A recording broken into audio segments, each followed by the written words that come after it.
रात के 2 बज रहे थे जब आर्यन की नींद एक अजीब सी सरसराहट से खुली। उसके कमरे की खिड़की के बाहर सन्नाटा नहीं था, बल्कि एक धीमी सी हमिंग आवाज थी, जैसे हजारों मधुमक्खियां एक साथ गुनगुना रही हों।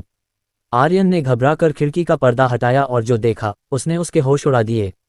आसमान काला नहीं था, बल्कि बैंगनी और सुनहरे रंगों से उबल रहा था। शहर की गगनचुंबी इमारतों के ऊपर एक विशाल पारदर्शी गुंबद जैसा कुछ उभर आया था, जिससे नीली बिजली की लहरें निकल रही थीं।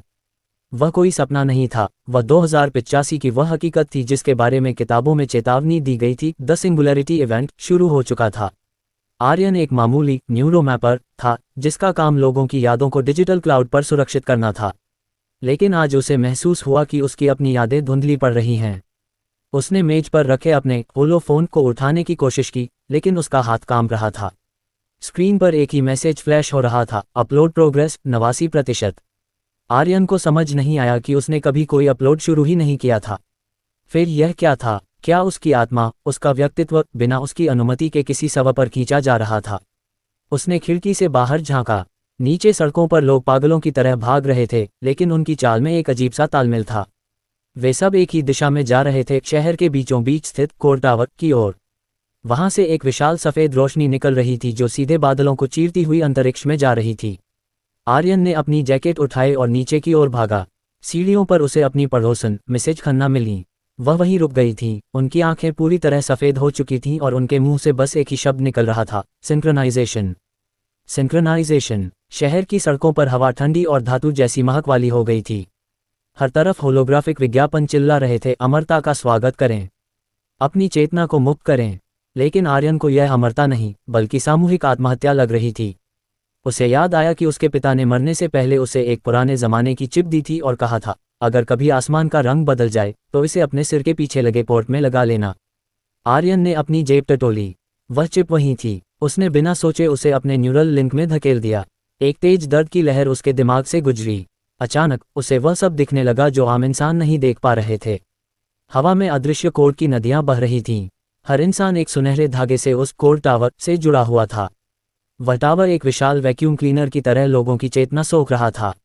लेकिन आर्यन के चारों ओर उस चिप की वजह से एक काला कवच बन गया था। वह उस सिस्टम के लिए अब अदृश्य था। उसे टावर तक पहुंचना ही होगा।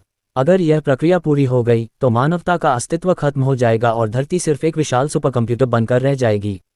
रास्ते में उसे एक और अदृश्य शख्स मिला, सारा। वह एक बागी इंजीनियर थी जो सालों से इस दिन का इंतजार कर रही थी।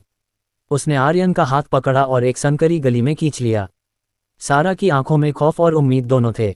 उसने बताया कि यह कोई विकास नहीं, बल्कि एक एलियन वायरस है जिसने हमारे ही बनाए इंटरनेट को अपने कब्जे में ले लिया है। वह हमारी यादों और भावनाओं को ईंधन की तरह इस्तेमाल कर रहा है ताकि वह अपनी प्रजाति को फिर से जन्म दे सके। आर्यन को विश्वास नहीं हो रहा था, लेकिन उसके सामने जो हो रहा था उसे झुठलाया नहीं जा सकता था। जैसे जैसे वे टावर के करीब पहुंच रहे थे, ग्रेविटी कम होने लगी।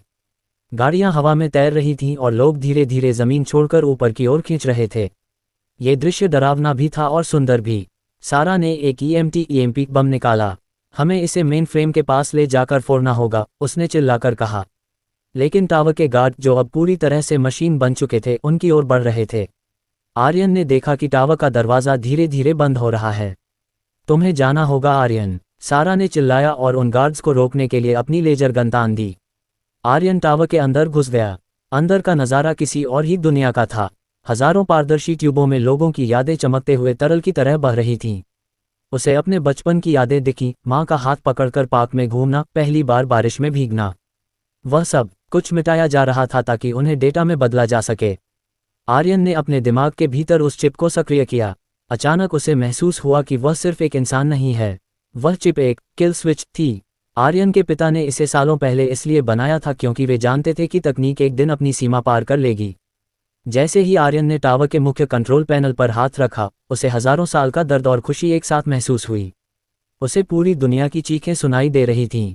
वह डर गया। अगर उसने स्विच दबाया तो शायद ये पूरी डिजिटल दुनिया तबाह हो जाए और उसके साथ वह लोग भी जो पहले ही अपलोड हो चुके हैं। क्या मैं इन्हें मार रहा हूँ या बचा रहा हूँ? ये सवाल उसके दिमाग में गूंज रहा था। तभी उसे अपनी माँ की आवाज़ सुनाई दी, आर्यन, यादें मिट सकती हैं, लेकिन रूह को कैद नहीं किया जा सकता। हमें आज़ाद करो। आर्यन ने अपनी पूरी ताकत बटोरी और अपने न्यूरल लिंक के जरिए उस वायरस पर हमला कर दिया। टावर के अंदर एक भयंकर धमाका हुआ। सफ़ेद रोशनी इतनी तेज थी कि आर्यन की आंखें चौंधिया गईं। उसे लगा जैसे वह किसी अंतहीन खाई में गिर रहा है। जब उसे होश आया तो सब कुछ शांत था। आसमान फिर से काला था और उस पर तारे चमक रहे थे। वह गुलाबी और बैंगनी रंग गायब हो चुका था। वह टावर के मलबे के बीच पड़ा था। उसके चारों ओर हजारों लोग लेटे हुए थे, जैसे गहरी नींद से जागे हों। वे एक दूसरे को देख रहे थे, थोड़े भ्रमित, थोड़े डरे हुए, लेकिन वे खुद थे। उनकी आंखों में वह सफ़ेद चमक नहीं थी। आर्यन ने अपना हाथ देखा। वह अब भी कांप रहा था, लेकिन उसमें जान थी। उसने अपने सिर के पीछे से वह चिप निकाली। वह अब जलकर काली पड़ चुकी थी। मानवता बच गई थी, लेकिन एक बहुत बड़ी कीमत पर। दुनिया की सारी तकनीक, सारा डेटा, सारा इंटरनेट हमेशा के लिए खत्म हो चुका था।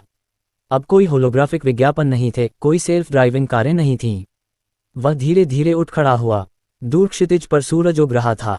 यह एक नई दुनिया की सुबह थी, एक ऐसी दुनिया जहां फिर से कागज पर लिखा जाएगा, जहां फिर से आंखों में देखकर बातें होंगी, और जहां यादें किसी सवा पर नहीं, बल्कि दिल के किसी कोने में सुरक्षित रहेंगी।